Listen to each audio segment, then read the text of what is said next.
So hi everyone, welcome to another video where we talk to CLAT aspirants and try to solve problems which they face during their preparation. So let's begin. I'm Samriddhi Bajoria. I'm originally from Calcutta, currently in class 12. I aim to sit for CLAT 2021. And obviously, like every CLAT aspirant's dream, my dream is to get into NLSIU Bangalore. I have been preparing for CLAT since a year and a half. Try to do it every single day. And I want to be a lawyer because that is something that has fascinated me since the last 4 years. And yeah, just working towards my dream. Alright, that is great, Samriddhi. So we can begin with asking the questions. Okay. Number one was that I lose a lot of my marks in mocks due to negative marking. Is there a way to get out of it? Yes, there is. So attempting mock questions is an art in itself. Like you need to understand that first. Suppose there are four options over there. So A, B, C, D are there. If you're able to eliminate B and C, you increase your chances by 50%, right? Now suppose there's a question and you've eliminated two options from there. There are options A and D, right? Now in my, like if you ask me, the thing is that you should attempt that question because you're decreasing your chance of by 50% to get that question correct or incorrect, right? So you should take an intelligent guess over there. Like if you go through the previous year question papers, you'll be able to see that there are two options usually which can be eliminated as it is. You don't even have to read the question for quant at least. So you should take an attempt over there. By like how many marks do you lose when you like make a question correct? Around 10 to 15, which really lessens my percentile. Like for the last mock I gave, I got an all India 82 percentile, but since I studied in career launch and there's an option to see like if I did not attempt the questions which I got wrong, my percentile was 894. So that is a great thing. Okay. So I think there would be many questions which got correct because of that intelligent guessing as well. Like there would be Probably. like you have to take guesses over there. It's not that you know all the 150 questions. So the best thing is like the mocks which you gave, like the mocks which you attempted, you should analyze why you've made those mistakes. That is number one thing which you should do, and you should not repeat those like those incorrect things again in the CLAT examination. And you should write them down, the mistakes which you've done, right? And you should try to revise those. Like if you realize that it is because of the comprehension that you've got something incorrect, you should work more on your comprehension skills. You should like try to read the questions first and then get the answer. If there's a comprehension given, like if it's a 450 word passage, you should try to read the question first and then you should go reading for the passage. Because a lot of time what happens is there's a lot of redundant information which is not at all required to answer those questions. So you will try to skip those. If the problem is in comprehension, the problem can be in quant, wherein there is not or like you miss the word not sometimes, the word incorrect to correct. So people confuse that a lot. And it being an objective, like you have to be very sure about what you're reading. And the quant also involves a lot of comprehension right now. Like it's all passage based and like there's graphs and also you need to be very sure about what's written. If you go through the 2020 paper also, you will realize that there were a lot of questions which required you to read properly. The surface area volume questions which are there for the table and the floor and the volume question. So you need to realize where your mistakes are. That is why we are giving mocks. Like you should like, take it much seriously, like how much percentile is there, because it's not usually accurate. Like not many people take the career launches, so you never know the real competition is.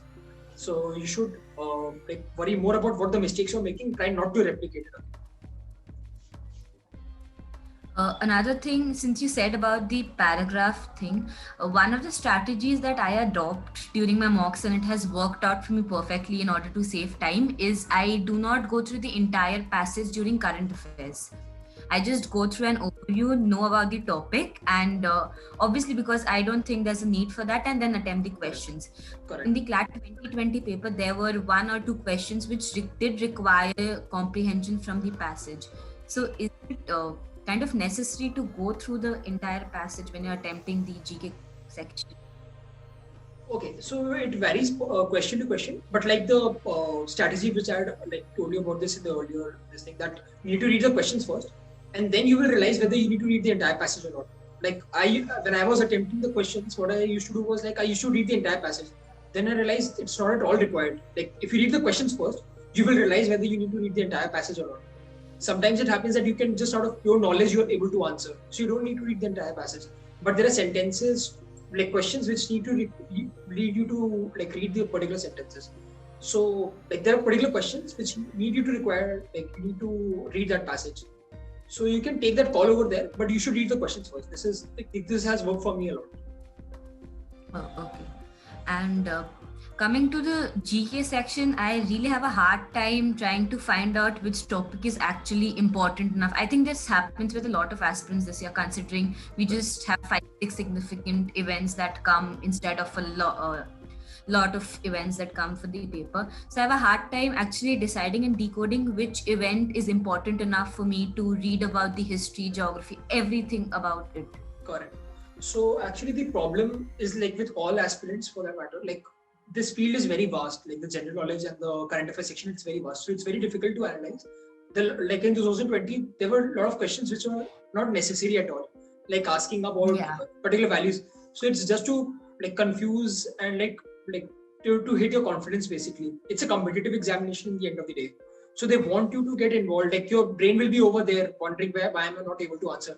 But like please understand this, there are 150 questions and the weightage of each question is the same. If you get a question correct in quant, that's equal to a question which you get in correct in the current affairs, right? So like instead of going after each source, like and trying to finalize what kind of questions will come, try to cover the basics first. Like if like you should try to cover the 1 year of current affairs at least, right? From June 2020 to May 2021. There's no hard fast rule that only 1 year current affairs will come, but at least be sure about this 1 year at least.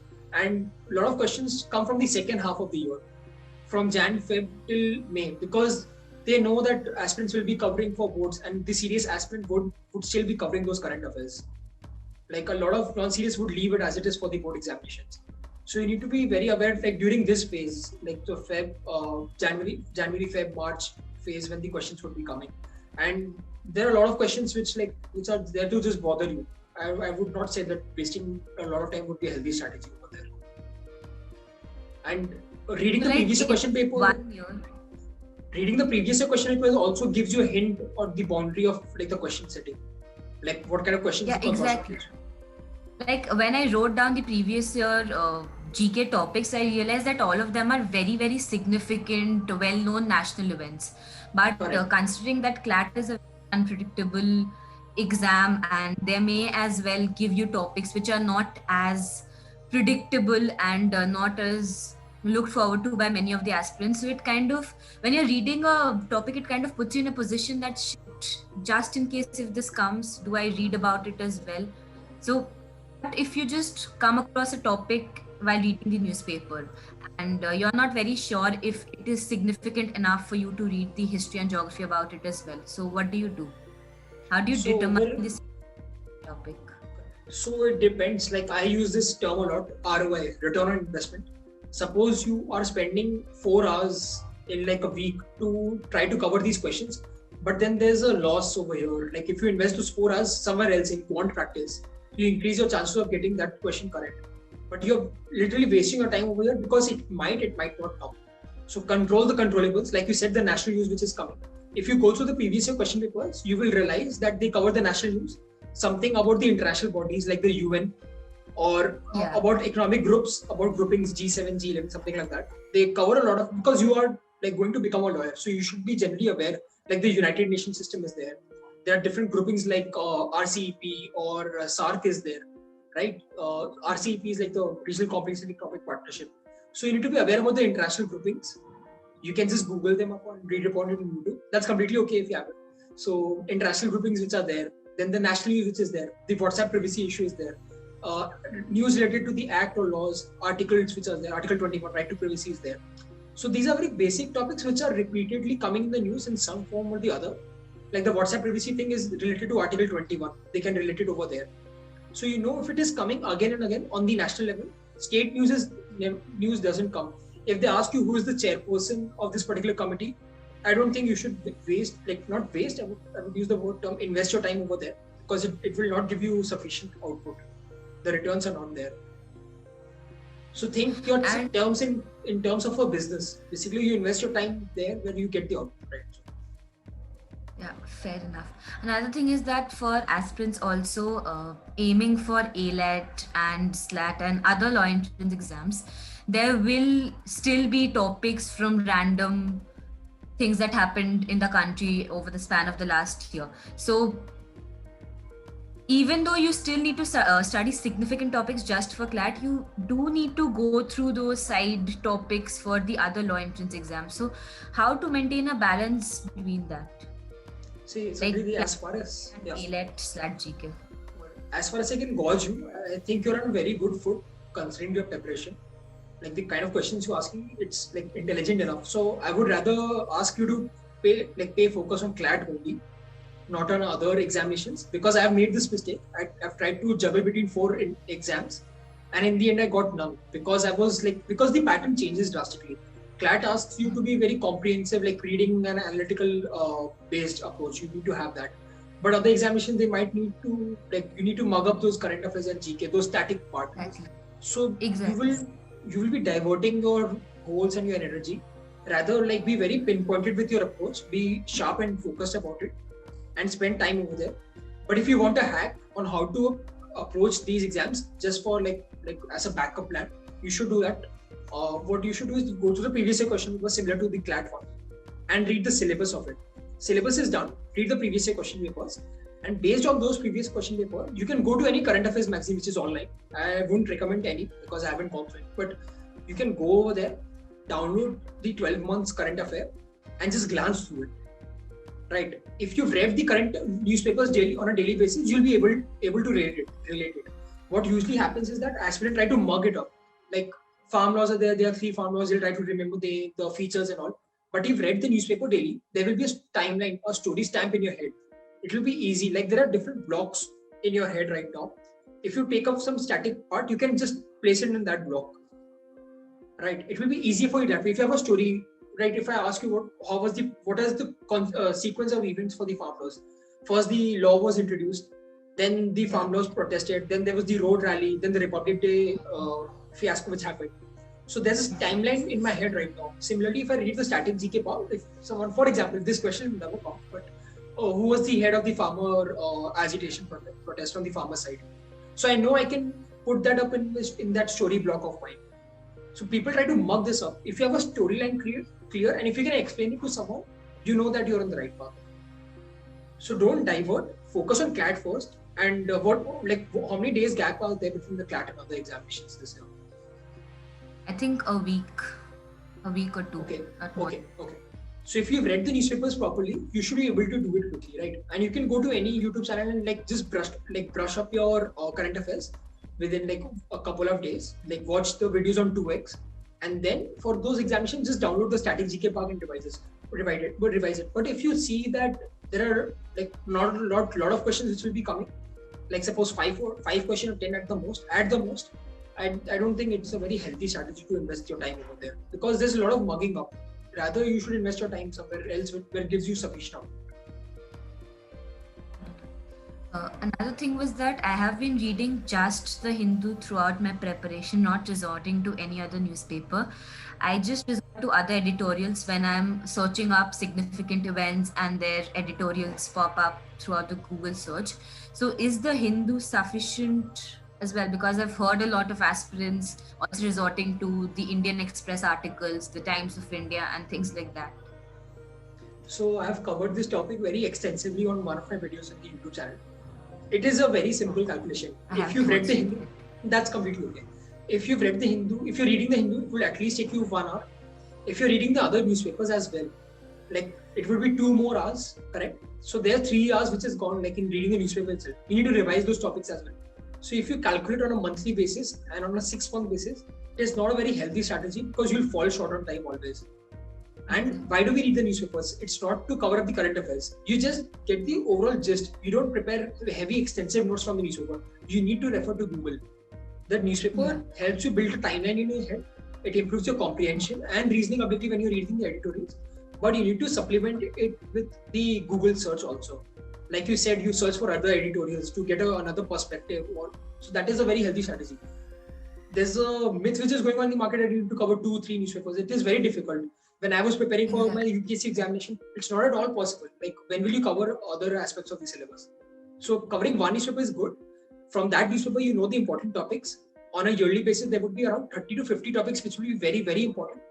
And you need to pick up those issues or topics and then search upon Google. And if you prepare the notes from that Google searches, that is a very healthy strategy to go by. You cover issues, not the newspaper. That should be the goal. Because in the end, they will not ask you on 28th or 29th January, this was the news which had come, what is the news about? No, they will talk to you about the issue on hand. Yeah. One more thing that I wrote down was, according to you, what should be an ideal mock score at this point in my preparation? This is a very subjective answer. Like, if I want to get into the top 100 in my CLAT examination, around, like, at which point should my preparation be at right now? Not so ideally, right, in a generic scenario. It's a very subjective answer, Samriddhi, because of a couple of reasons. One, the mock test which you're giving is being set by coaching institutes, right? So they would be setting a difficult paper so that you can improve your mock score in the further papers. It is not to demotivate you, but it is to show that we set very tough papers, and then like, you'll try to improve your score in the later. Like, aspirants usually take it in another light, but you need to take it in a positive sense, that what are the mistakes I'm making and how can I improve. Now, you need to analyze the topper scores in the previous CLAT examinations. As far as I can remember, 127 was the score for last year's paper. So you should try to analyze where are you losing marks instead of scoring. Because if you're scoring it in the mocks, I'm sure you will be able to score it in the examination as well. If you're getting a question correct in an examination, I'm sure you will be getting it in the official examination also. But if you're like getting a question incorrect in a mock, you need to work upon that. So ideally, it depends upon how much syllabus you've covered, what is the difficulty level of the question paper being set, and how much you revised. If you revised your mistakes, if you revised what you're getting correct, like, even if you're given 20-25 mocks till now, revise it at least 3 times. That is how you will be able to recall it in the examination hall. Suppose if a question comes directly from the mock only in the examination, if you're not able to recall that answer, like, that is like stupidity over there, right then. Because you need to be getting that at least correct.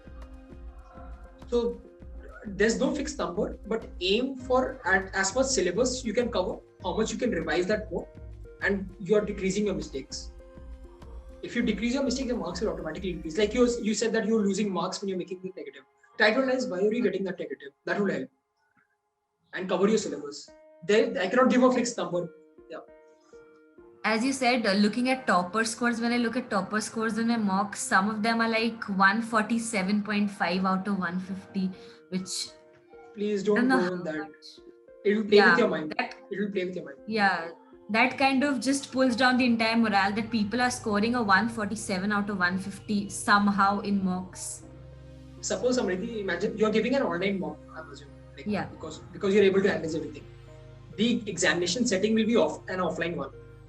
Suppose the center where you go, your fan is not working. You're in that heat.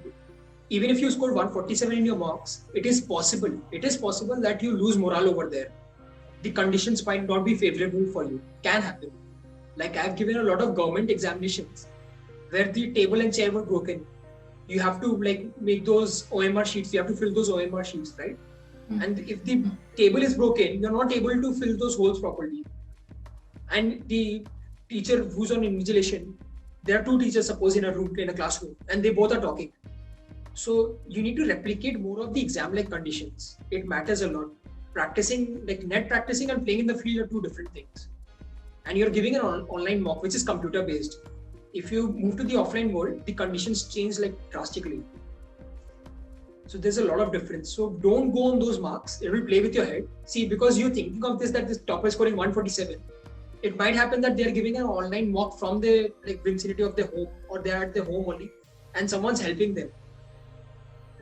So don't go over that. It will play with your head. Improve your actions, improve your syllabus coverage, revision.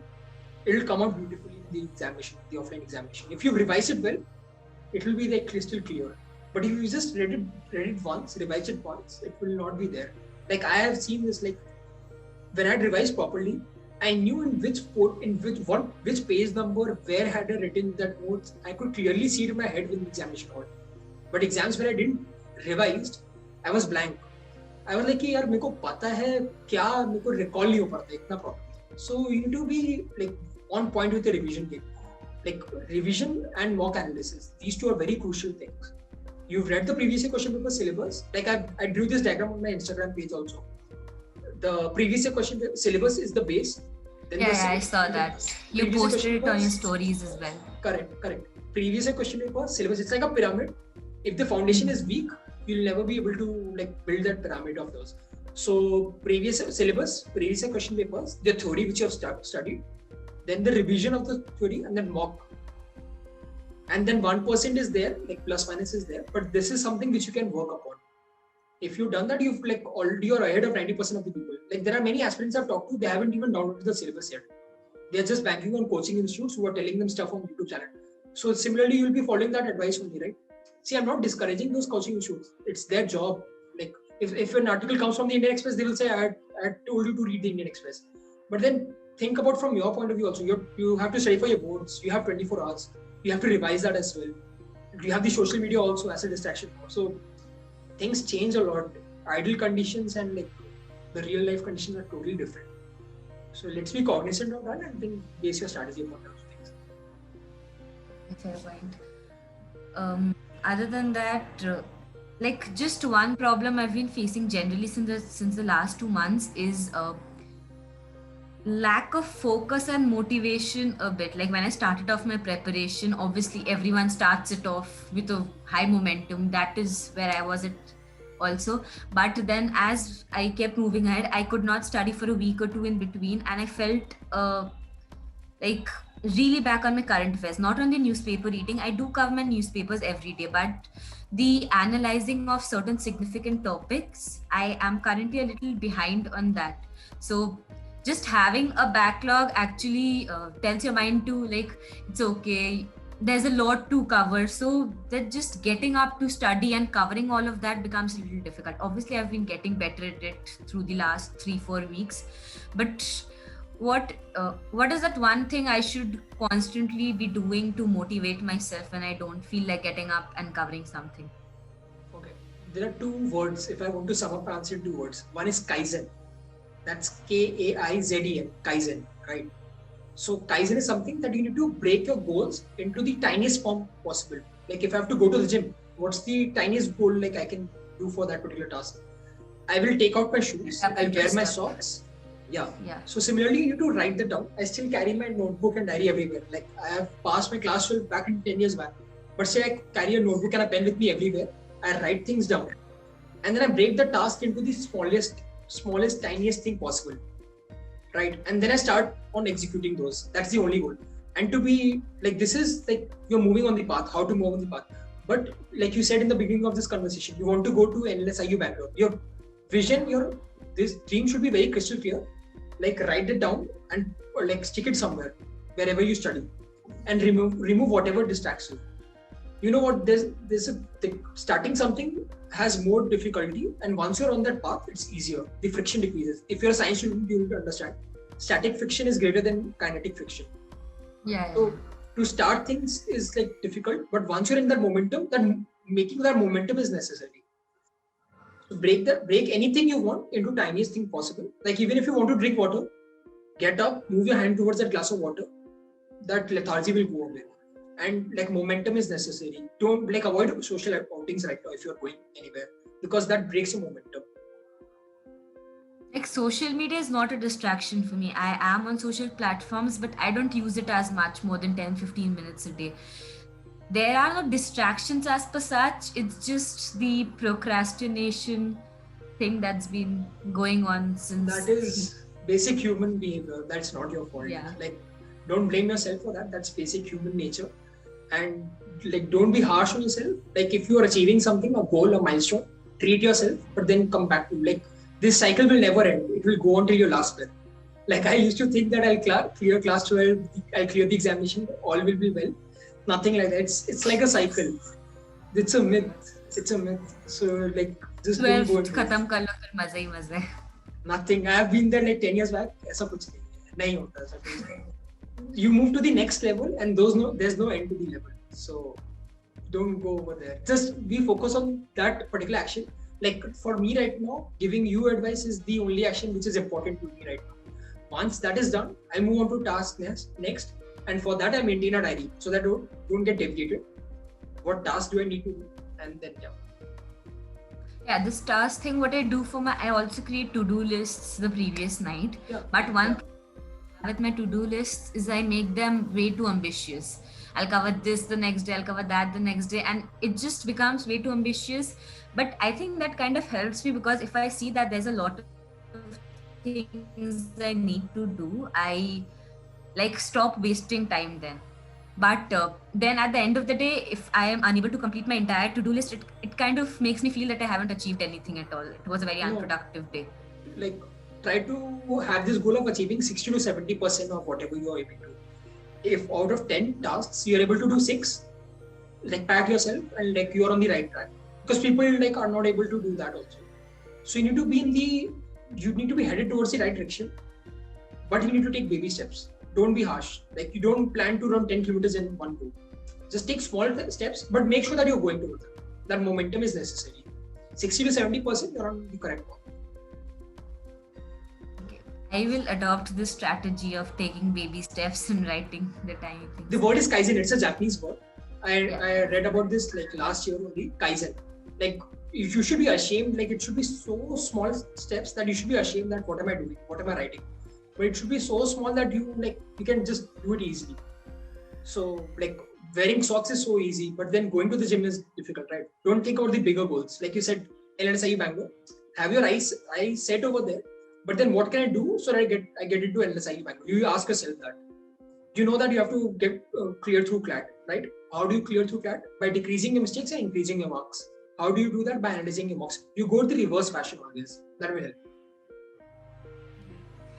One more thing was the number of sources that I should refer to. Generally, I just refer to my coaching material, which also provides for News Canvas. So I prepare from Manthana, News Canvas, my GK, and I read through some of the editorials that I find on Google. But other than that, is it kind of necessary to resort to a lot of material if I just don't find it no need. useful at all? Because I've seen resorting to so many YouTube videos and sites, GMAT material, but not at all required. Really limit your sources. Felt the need to. No need. Like they have a team, they have a battery of them, like people who are creating content just for you. They've like input a lot of hours. So use that and revise that 10 times. If a question is coming, like is out of syllabus, it will be for everyone. So don't go running after sources. Revise it 10 times. That will be a much more better strategy. Like, 1-2 questions, if you go outside, not the ROI is not good. Yeah. So my last question to you was, considering my questions, you might have known at least something as to what point I am in my preparation now and what I want.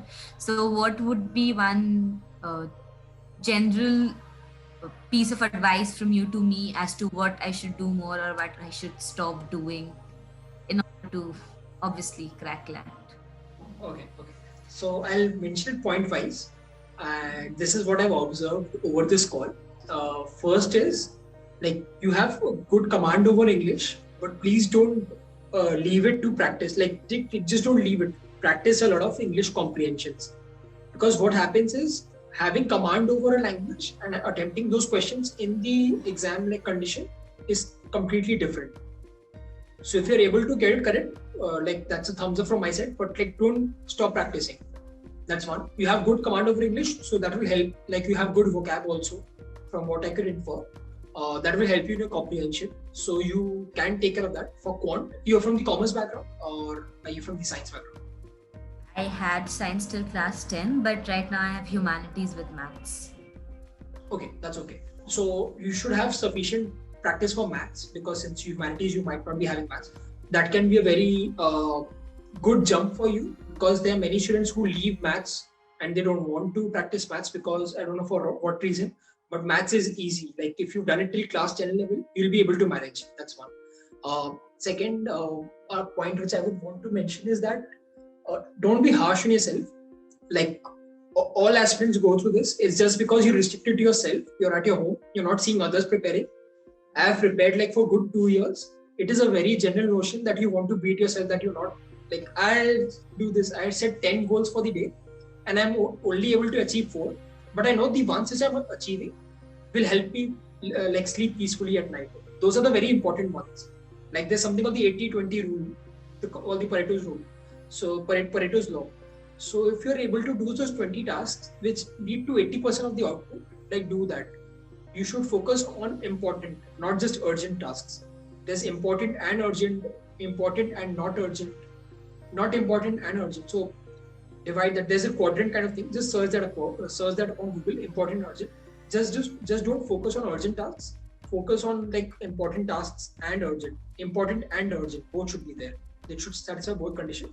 So if you're setting 10 tasks for the day, even if you're able to do 60%, which is on the higher side, you're on the correct path. Like you don't have to beat yourself. And novels and all, like you can read for relaxation after all, but your goal should be crystal clear that you want to clear CLAT. Don't get diverted between other examinations. You'll be changing a strategy, like you'll be going here and there. Don't do that. And like you moving on the correct path. Don't diverge here and there. Don't take it to your head also. Don't be beat down. So like just be normal and try to attempt mocks in exam condition. Like right now you might be practicing online mocks, but try to give offline mocks also. So that will help you. Like print out an OMR sheet from Google and try to circle over there. Try to use the correct ball pen. Like this is a trick which I have not mentioned anywhere. I realized this while preparing for UPSC. So there are different kind of tips, right? There's the 0.3 pen, there's the 0.5, there's a 0.7. And you might be having to use the black or blue ball pen in the OMR filling, right? So if you buy a 0.7 pen, the tip is a bit thicker and you're able to circle it quickly. So you will save time over there. 95% of the people don't pay attention to these tiny portions, but you need to do that. And if you're able to quickly encircle it, you'll be able to move quickly to the other question. Because if you fill your name, like you'll have to fill in each bubble, it will take time. And then the people who, like the teachers who will come to sign the OMR, they will take time as well. So please reduce 5 to 10 minutes of your time over there also. Like if the exam is 2 hours long, consider it for 1 hour 50 and 1 hour 45, 5 minutes for revision of the entire sequence. If you are encircling the wrong bubble, like for question number 39, you're circling 38, the entire sequence will be gone. So these are very minute things which people don't pay attention to. You'll be giving the offline examination, so you need to be cognizant of that. And yeah, this is all from my side. Like these are tips like which will help you, and I'm sure you'll be putting out a very good output over there. So yeah. This was a very helpful session, like genuinely, because there were so many things like Kaizen and the 0.7 tip, just so many things that you told me would be of great help with me, and I will adapt them for sure.